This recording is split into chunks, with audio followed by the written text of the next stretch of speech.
You are watching Trinity Episcopal School Production Network. TESPN.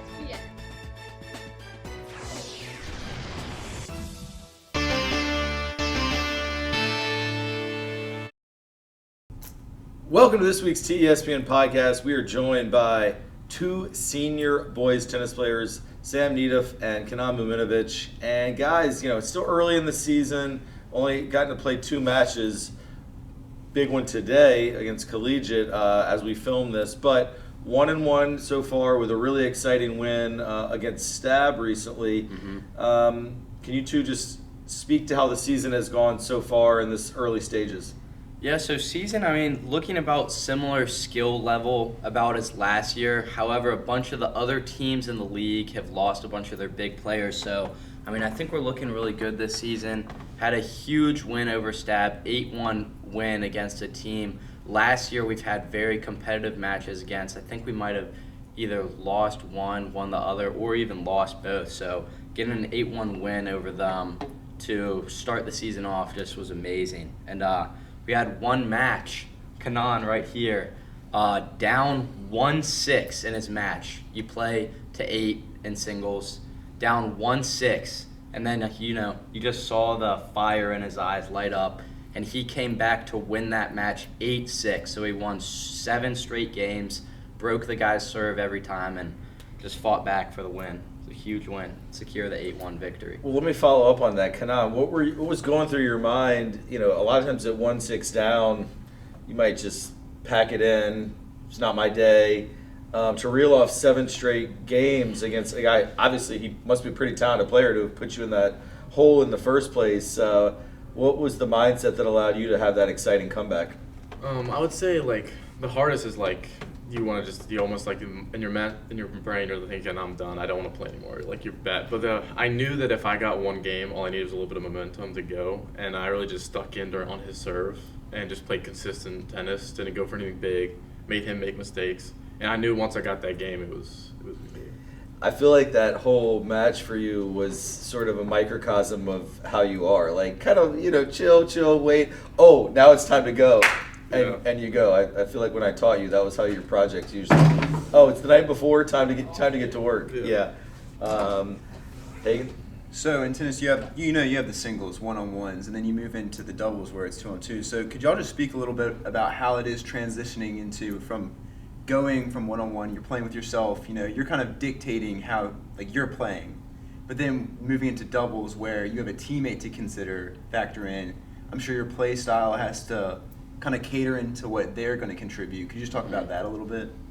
Yeah, for sure. Luckily me and him get to play doubles together, so it's fun doing that for sure. And he's the best teammate ever, always hyping you up and then making sure you're not getting down on yourself. One thing about doubles is for sure is unlike singles, obviously, you have to you can't do a soft shot or make stupid plays because it's going to interfere with his game. So really making sure you're hitting really good ground strokes and being consistent is really important. Yeah, I would say doubles is a lot more fast-paced. Doubles, pretty much once you get to a higher level, it's all about those first 2 shots. So you have your serve, then return is also crucial when you're receiving, and then your first placement. So Kenan and I, when we're playing doubles, we do call-outs before each serve. So we call the position where we want the serve, which you can either do here, here, here, each meaning which side of the box you want them to serve in. And then we also do call-outs for where we want our person at the net to go. So we can either call out stay, we can call out poach if we're feeling aggressive, or we can even call out a fake, which is you fake poach and then stay there. So that's pretty crucial in especially on serve, just dominating those games. So that's kind of fascinating to me. I didn't realize that much went into it at the high school doubles level. And when you say call out those terms, you're verbally saying it? Do the opponent figure it out at some point? Or normally what we'll do is the person at the net will behind their back call out where you want to place the serve first, then you'll call out where you're going to go second. And then Kenan, say if he was serving, he could either be yes or no. He would verbally say yes or no to those calls, and then we would decide. And since they don't know the initial call, then the yes or no doesn't really tip off. Yeah, much. It doesn't do anything. Oh, that's really cool. Kenan, I wanted to ask you about you were a main cog in the boys soccer program for really a number of years here, and soccer is such a team sport. Now we did just talk about doubles, which has for sure a team element to it, but when you're out there playing singles, I guess it's fair to say tennis is kind of your second sport, right? I mean, you played soccer, at the travel club level for most of your life. What are the differences when it's just you versus your opponent across that net, as opposed to, especially the last couple of years, being kind of right in the center of the midfield where you're one small part of an 11-man organization? I've always enjoyed being able to control as much as I can on the soccer field, and obviously when you're alone, you're controlling as much as you can. But for soccer, you have your teammates to rely on. I feel like it's a big part. So mentally, it's not maybe as straining on you for playing soccer. You have your teammates, but for tennis, it's just you out there, and sometimes when you have your changeover, your coach can come over and give you some tips, hype you up. But it's really a mental game in tennis when it comes to singles. Because once you get it into your head, it's really hard to get out of it. How are you at that? I'm better, I would say. I used to be really, really bad at it. I'd get in my head a lot, get mad. I'd say I'm much better, though, for sure. Do you ever play better when you're mad, or did you sort of realize whenever I'm mad, I usually fall apart? Sometimes I play much better when I'm mad. If I hit the shots when I'm mad, then yes, I play much better, for sure. It's a fine line. It's a fine line. Like, if I'm getting mad, I don't really hit them. I'll hit harder, for sure. But if I'm not getting them in, then I'll just get more mad. But, So both of y'all are very talented tennis players. What are some things you'd like to improve on this season, or what have you worked on in the off season to improve for this season? Yeah, I would say something I've definitely struggled with throughout playing as a tournament player, traveling around playing tournaments. I tend to stand really far behind the baseline. I like to play a little bit more defensive and work my forehand around, kind of run around my backhand, hit some inside out. But what that will lead to sometimes is just a lack of offense, and then I don't really feel in my brain mentally wise that I'm not the one winning the match. Sure, I can play really defensive and win games, win points, but in my head I feel like it doesn't really feel like I am winning. So this season, in my stab match especially, I was really working on my placement of my first serve, so I could hit it's called serve +1. It's really thinking about where you want to hit the serve to set you up for your next shot. And so in my stab match, I was really working on that serve placement +1, and then either I could off my serve I could come to the net and just finish the point, or my +1 would set me up to take control of the point. And I played a lot more offensive in that, and yeah, I got the win 8-0, so it definitely it's working. Yeah, I would say for me, just based off a skill level, would be my backhand for sure. It's definitely one of my weaker sides of my game. Being more consistent, getting more topspin, power with the backhand for sure, but mentally I would say having the mindset to go out to win and not go out to lose. A lot of people go out to lose, they just want to defend their point, for example. They go out there to just for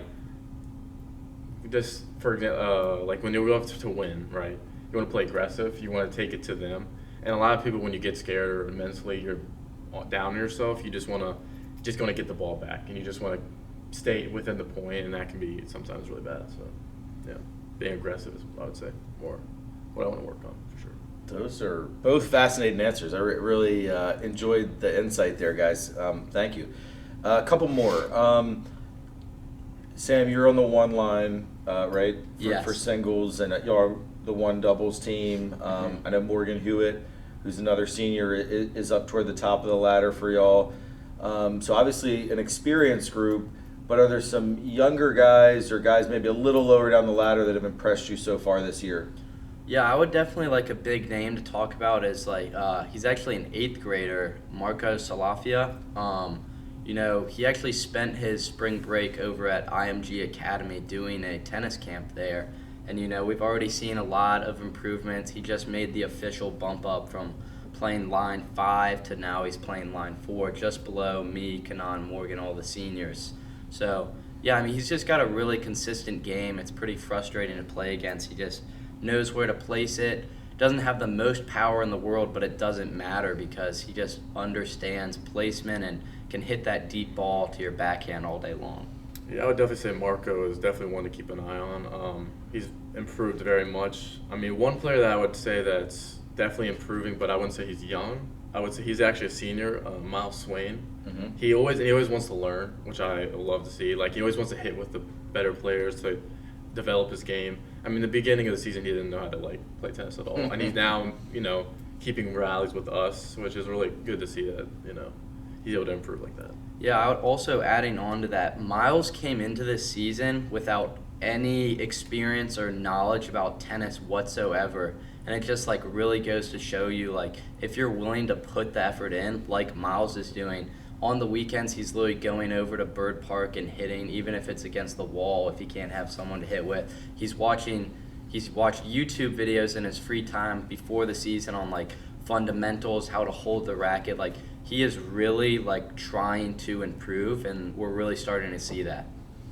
Yeah, he loves stories like that. I mean, that really, that's kind of the whole Trinity thing, right? Discover your path. I mean, it took Miles some time to discover his way to the tennis courts, but now to hear you all speak about him, in spring of the senior year, plenty of people can have that tendency to let the senioritis kick in and just check out and, go hang out at the river in these nice spring afternoons. But to hear about a kid who's picking up a new activity and really working on that craft is super impressive.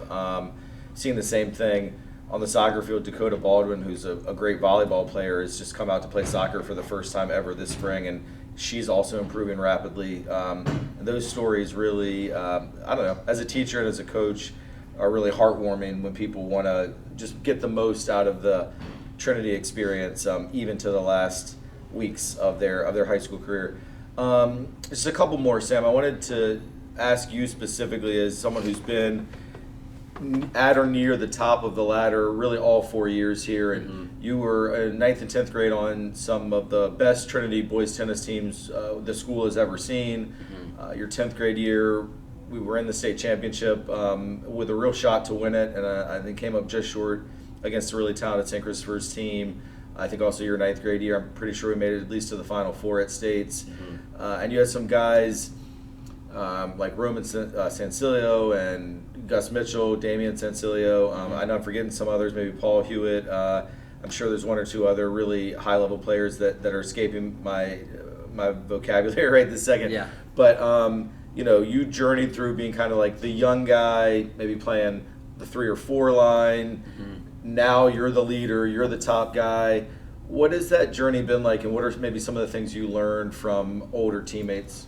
I mean, a huge takeaway, I think, especially with sophomore year, is we had the talent to go all the way. I think we definitely had more talent than St. Chris that year. Specifically, I mean, Damian Sancilio is playing D1 at Virginia Tech right now. Gus Mitchell played at CNU, and Roman is getting recruited at D1 all across the country.